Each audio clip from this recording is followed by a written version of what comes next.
This is day 581 of the Arukh HaShulchan Yomi. If you'd like to sponsor upcoming shir or more of the Arukh HaShulchan Yomi, please contact me directly. Be very greatly appreciated. Today we're doing Simon Shin Mem Sif Chav Zayin and Simon Shin Mem Aleph Sif Aleph.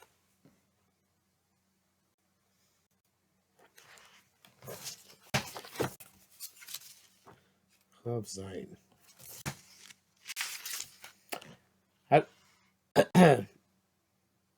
Is the Gemara. It says the Gemara. Because of Osachas B'Tiveri Osachas B'Tzipori, you wrote one letter in Tzipori, Tiveri, one in Tzipori, which is many, many miles away. Chayiv, you're liable. It's writing. You just have to, you can't, they're not brought together yet. Because of Osachas B'Tiveri, you wrote one letter at the edge of one, here means tablet, whatever, paper, same thing. Tzipori and one on the edge of another tablet in Tzipori. Were they to bring them together? The letters would be next to each other, so therefore you're chayiv.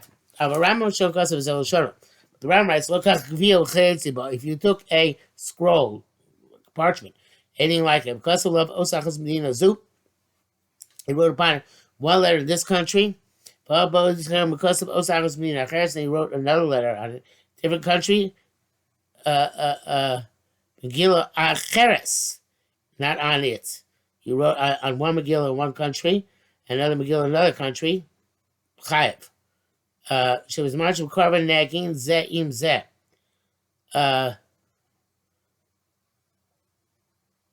So he didn't write at the edge of the tablet here, right? Zagvil. Soft parchment. It sounds like anyway the parchment. That's what Arukh HaShulchan is about to say. As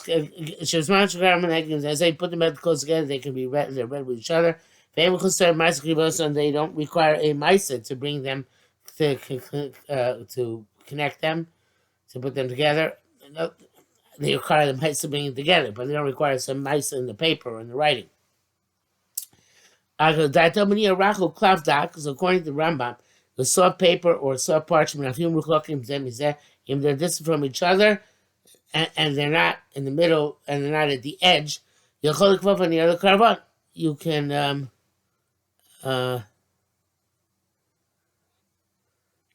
bring them close together by folding the paper. Okay, because I'm making Mishnah. Rashi. Arukh says, he was saying like Rashi, and it means that he wrote at the edge of the parchment, not in the middle of the parchment. Chav Ches, I'm sorry. Somebody writes one letter, even if you read it as a whole word, Potter is exempt. Kesat, also, Shikasa Mem, you wrote a mem, a kokon also maaser, and everybody knows that it's a abbreviation for maaser. Or Shikasa Mugumako Minyan. I wrote mem as a number, could go on our boy, such as number 40. I raise a Potter exempt. If you correct the letter, make the two such as we divide up the top part of a ches. Nasis Beis Zayin, and now we have two Zayins. Chayiv, reliable. Chen Koketz is a similar case. Chenim Ayidei Agos Os Achas Davramut need kind of safer. Also, if by fixing a one letter in a small way, the safer is fixed. Such as you wrote a dollar instead of a reish. If a nutlo tago shel dalid, and you took off the extension of the dal, but so reish made a reish chayev. However, zel tikun hasefer. But a kishlim hasefer, back of a patish. So if you're making mashim hasefer, she's better to chaf ayin sham. Again, it's not clear if it's making patish or chashivas, but it makes no difference. Chavtes hakosib is smaller. Somebody writes with the left hand, or klachiyota, or with his shinut, beraglo with his foot, befiv with his mouth, marpeko with his elbow. The other potter, she ain't there because it's not like people normally write. Chen iter shekasa b'yamino, so to the left he wrote with his right hand. Shulokas mokas, since his right hand is like him, but his left hand potter is exempt. Kasa b'smolo, if he wrote with his own left hand, chayev is liable. Somebody who is ambidextrous, Because the Ben Bimino Ben was smaller, wrote whether with his right hand or his left hand, Chayiv is liable. Time to scepter, nothing else to scepter. Cut on Okes Bekumus of a child holds on to a pen. V'gadol Ches Biyodov Kosev, and an adult holds on to his hand while he's writing. Right, the cotton is holding the pen, and the gadol holds his hand while he's writing. So Chayiv, he's liable. Gadol, obviously. The adult is chayav. Gadol okes bekumus, if the adult is holding the pen, cotton okes biyodov b'kosev, and the child is holding his hand and writing. So these are directed writing cases. Potter, that case goes Potter since the cotton was directing him. The iko mishakosev. The primary thing is the person who moves the hand to write. The law achizakum was not the holding of the pen.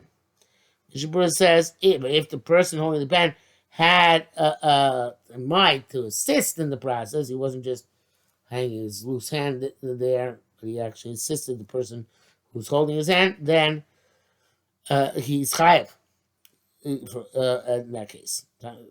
Okay, lamed. And of course, if chayav achicht of the varashum made, somebody writes, not liable until he writes something which makes a mark and is permanent. Not completely permanent, but it's not going to disappear. All forms of ink. You have to write also something which will permanently hold the writing. Or uklaf, the nior, a hide, parchment, and paper, eights and wood, anything similar. But if you write something where the impression will not last, the writing will not last, could go mashkin made pairs such as you write with fruit juice, with beverages of fruit juices, or conversely use the ink and something similar, but you wrote alei rakos on vegetable leaves, or anything else which will not be sustained over time. Potter, you're exempt. You got to write with something which is going to be sustained over time, and something which is going to be sustained over time. Same thing with the eraser. You're going to if you write something which would erase something which would have been sustained over time, which is on something which would sustain over time, be sustained over time. Because if someone writes on his flesh is liable, they should or because the skin is skin.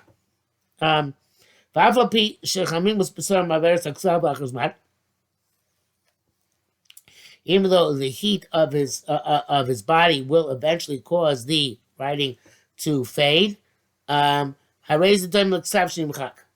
It's like writing, which is then erased. In other words, at the time you wrote it, it was ksav miskaim. Then it was erased. Sharatzin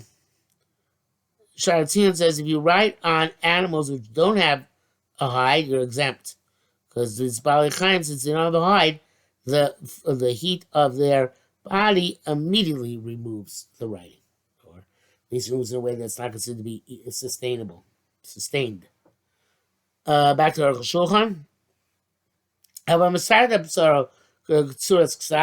But if you scratch on your flesh a manner of writing, parts it's exempt, that's not called writing.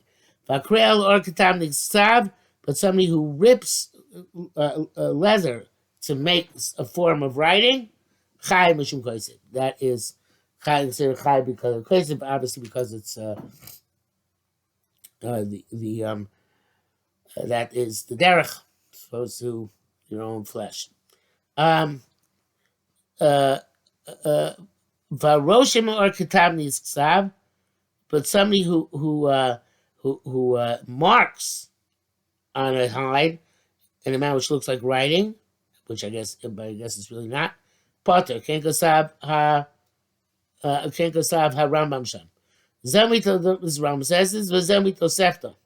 For the name of Tosefta, I guess move back. It's not Tosefta, it's the opposite. It says, Roshem, Chayev, if you make a mark, you're Chayev. If you Kara, if you rip, you're Potter. This is Rambam. Primary halacha is like the Rambam's Girsa. Mishnah Berurah brings both Girsos. But then he says, the Rambam says, the Kain who be Yerushalmi Perkei Beis Halacha Daled. Ayin Sham. But the Yerushalmi says like that. He says, because of Shnei Nikudim.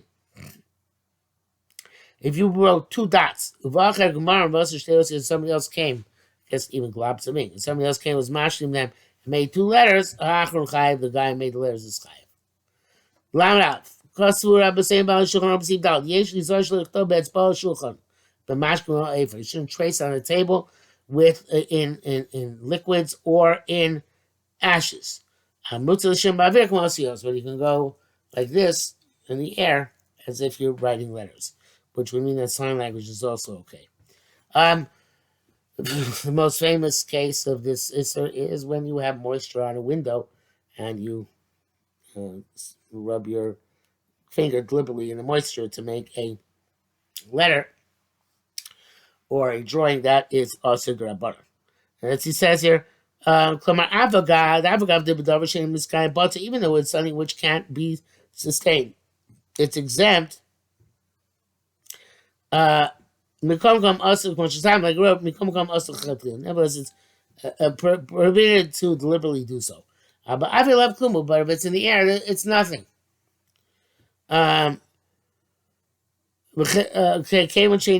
Because there's nothing which can be seen in any way, shape, or form other than airspace. Also, if you rub your table, your finger on a dry table, it's also with this purpose. And that's all he brings down in this case.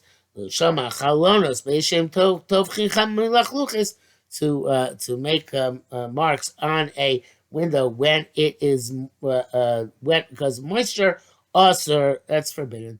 It's like on the table with beverages. The Shtar Hatzion wants to say that only if the water in which you're making, on which you're writing with your finger on the table, is dark in some way, it has some, it's not completely clear, then you would be also. But just water, stam, it's not considered writing, even drabanan, except for rainwater and I'm not sure why it makes a difference. But and he says, what about this? The moisture on the glass on the window pane that the Achronim say is forbidden to make marks in the winter.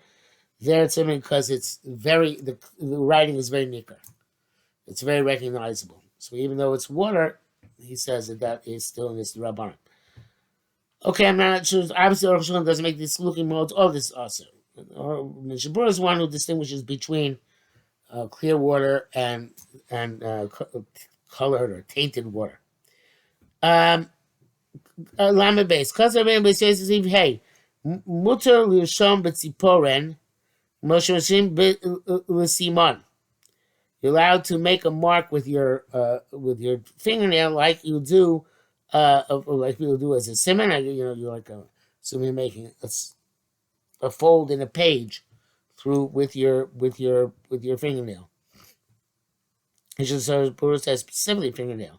But if you're using a tool which makes a deeper impression, it's also even on a parchment or a wood. It's also because it's clearly recognizable and it can be sustained. Okay, back to Arukh HaShulchan. Even though it's also to write with something which is not going to be sustained, that's with letters. Not with making marks.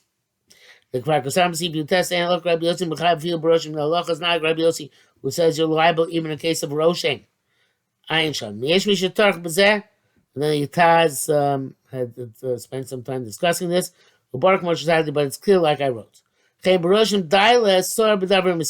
you're making marks. It's only also if it's something which can be sustained. Those who say, however, the dafka klaf eno miskayim, that on parchment is not sustained because it's smooth. But on paper it's sustained, for also it's forbidden. And those are also by parchment. The Tama Mishumach Rabbi Yossi. But that's because they hold like Rabbi Yossi about marks. Again, we already read that that's not the halacha.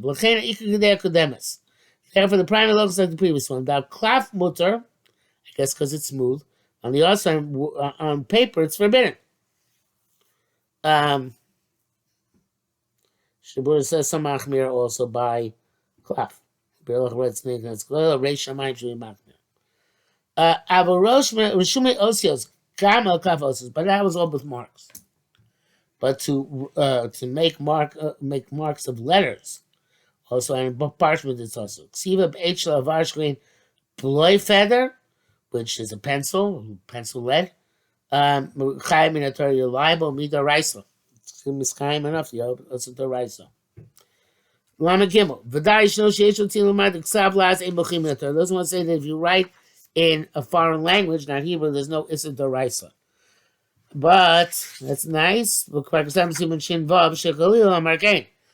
said Chatz V'Shom to say this. Because of Rambam writes explicitly that b'chol ksav chai reliable in any form of writing. Much kasavnu. It seems like you can tochiv osio shel kesef agabe beget. If you stick letters of silver on a garment, mikra ksav, it's called writing. But you can't ever the oslo b'Shabbos. So that was the case. You're not allowed to put on I guess pins, which are formed letters in Shabbos. But there it's clear that it really isn't writing. Brackets. Machzis a shekel nidchak ma'ova lo la biyado. And Machzis a shekel says doesn't work. The Mishnah Berurah says you're not allowed to connect letters of silver to a paroches, curtain of a kodesh, and say anything similar, and that's because like kosem, you're also not allowed to remove them. Because that's like mochek, it's like erasing. So he's Arukh HaShulchan's makel, and he's machmer. Although it's not clear, that we're talking about pins. We could be talking about sewing letters on, attaching them in some more permanent way. I don't know. If you have a seam which opens up, mishum tofer. Oh no, it's not seam, it's loose. In other words, the thread to the seam is loose. You can't pull it taut because it's like sewing. The Mishnah will say that Mishnah says only if you made a knot at the end, even if it's not a permanent knot. Without a knot at all, you're potter. It's also, but you're still potter because it's not won't stick. However, he says that if 3 stitches have become loose and you tighten them, you're chayiv even without a knot, because two will slip, but 3 might not. Okay, back to Arukh HaShulchan.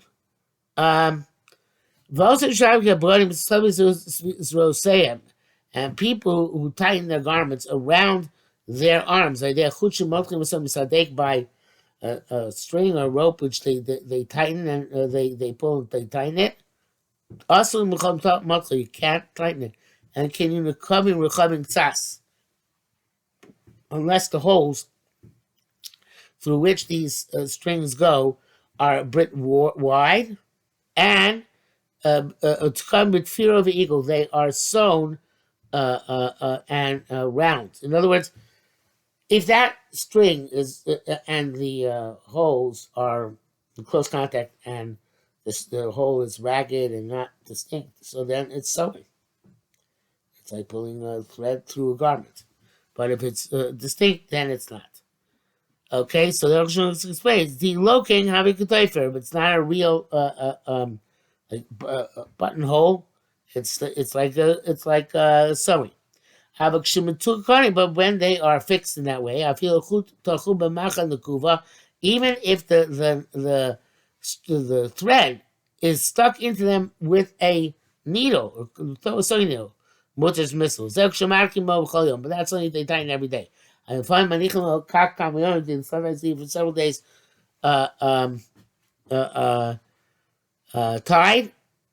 Also, Shabbos is not allowed to tighten on Shabbos. Because then you might leave it there. It's like a permanent knot. A needle which became even a little bit bent. Also, the push of Shabbos, you can't straighten out on Shabbos. Time of talking money, you're fixing it. Feathers or other types of like small rags which fell out of a pillow. Mutar you can put it back. I've also named it but you can't put them in initially in the pillow. The hashta be clean because that would be making a vessel. But I'm also afraid you might sew in order to keep them in. Holding a tefir kshiram ba'arna b'simin shin zayin ayin chum, where it explained the logos of sewing and knotting, and he says the brackets gamdinam dabig in the yoros b'shulchan aruch sividal b'arnu sham. Also, the halacha which the Shulchan Aruch brings down here of gluing paper, he brought down over there in Siman Shin Zayin. Lamed hey, Kasar Rabbeinu says Sividal Aval Bisha Noslim Shum Shemim goes in Vash, even though you can put sesame and nuts into honey, Lo Yechab Tseim Biyodo. I guess it means you shouldn't clump them together with your hand. When Nosi Zarapishlan or Sum Shemin, but somebody puts linseed or sesames, anything similar to water, Chai Mishum Lush. I guess it has to have some consistency, but liable because of kneading. In nation with Arabim and Eaton because they mix and they cling to each other. V'dina Rishon, the first halacha be'arim b'sim b'shin test sif lam test. V'dina sheni be'arim b'sim shin lavav sif kav ches. Ayin sham. O kasab b'sim b'gimel also says here in sif b'gimel ayin sham is a cheres. You can't break pottery, make her nor rip paper. Nation b'sakin keli because it's like fixing a keli. Ad kol sham. Zel miya Rama berchav gimel din vav ayin sham. So it says taken from the Rama. Tmiyani eze inin hu l'Shabbos. This that was up to a Shabbos because the purpose is not to get out food, as you see momentarily. Is there mission based ancient Perish Rashi considered totally dogging? It's to break a pot in order to fry fish on the shards. That's not relevant to Shabbos, only the Yontif. Okay, because the Rampeg Yontif didn't ches, ancient is a ches. You put this in Hilchos Yontif, you don't crack, split open a pottery. And you can't cut paper to fry over them. Ayin sham. Shabbos says, understand, what does that do with Shabbos? The Shabbos coach Shabbos, of course, you're not allowed to cook, so there's no heter b'chol nefesh. Besides that, since that's the case, you're not allowed to break or cut unless there is a specific purpose for which it's permissible. Tzarchim gadol. Shemem Aleph. Didn't have to Nedarim b'Shabbos to annul vows on Shabbos. Aleph. Tanam b'Shili Shabbos says in the Masechah Shabbos. If you're in Nedarim b'Shabbos, you can annul vows on Shabbos. That's where a husband knows the vows of his wife or a father the vows of his daughter. And there's the Heter Chacham, which is also known but a different kind, but that's he's addressing here. You can go to Chacham, the mountain and that view if it's the purpose of Shabbos. Mean that according to strict law, we should bid being mountain and Shabbos. It's not a need for heaven. It's not a need for Shabbos. It should be forbidden because you're not allowed to pursue your own needs on Shabbos. But when a husband knows his wife's vow, I'll be to father to a daughter. If you don't annul it the day you heard it, another kind of the nether is sustained. You no longer can annul it. He tiro whatever they allowed you to when you heard about the nether on Shabbos. Shabbos to annul the vow on Shabbos, but that's only the parent or the spouse. Since there's no time limits for when you can go to Chacham to be matir neder, but only to be matir neder in which is Tzarech Shabbos. Since he took an oath not to eat meat or drink wine. Koshkein, and certainly another if he took a neder not to eat it all, not to drink it all. The Buddha says that even if it's not a neder, never to eat or drink ever, but it's even if it's neder not to eat or drink on Shabbos, can be matzit. The Sharatzion seems to say that's possible. Neder doesn't take effect at all because it is a neder for naught. I guess maybe I would think it's like it's a neder against Torah, and that's what it means by a neder shav. Okay, because it may back to the Arukh for film neder shlo yibosh beged chashuv. Even though neder was not to wear a significant garment, I guess even for that day, Mikra Tzorach Shabbos called needs of Shabbos. Shmuel also says if a person took a neder not to sleep on Shabbos, also matir neder because it's also Enik Shabbos if you're accustomed to sleep on Shabbos. Sharatzian says that it makes sense to say that's true about anything which is done only for Enik Shabbos. Prima Gadim is not sure if you made a neder not to eat a specific kind of fruit or vegetable, whether we can eat matir neder for you. Back to Arukh HaShulchan. For what the neder shlo gave shad var mitzvah she'atiro, any neder which has to do with the var mitzvah that can matir for him. When they allow it, mutar atir b'Shabbos, allowed to annul it on Shabbos. V'yesh mishal eser, evidently the Maharsha. Also, it's interesting. Near kicker they're showing that anything which is the tzarech hayoim is permissible. The came and nogel var mitzvah because there's do the var mitzvahs like the needs of heaven, which are done on Shabbos. And Mishnah saying it's tzarech Shabbos, and Mishnah say for the purpose of Shabbos urcha the milsa ktani. That you can remind that for a purpose of Shabbos, it's just the way it was expressed. But Mekoshke and var mitzvah gumri is something to be matin for a complete mitzvah.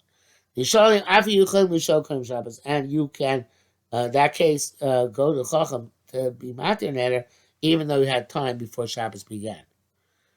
B'yah Halacha says it's preferable if you can avoid it not to do the Torah's Nedarim or Afara even. On Shabbos, you're supposed to do it before Erev Shabbos. Well, HaTorah. It's preferable to do the Torah's Nedarim on Erev Shabbos. Afara might be something else, but we're not going to get into that now.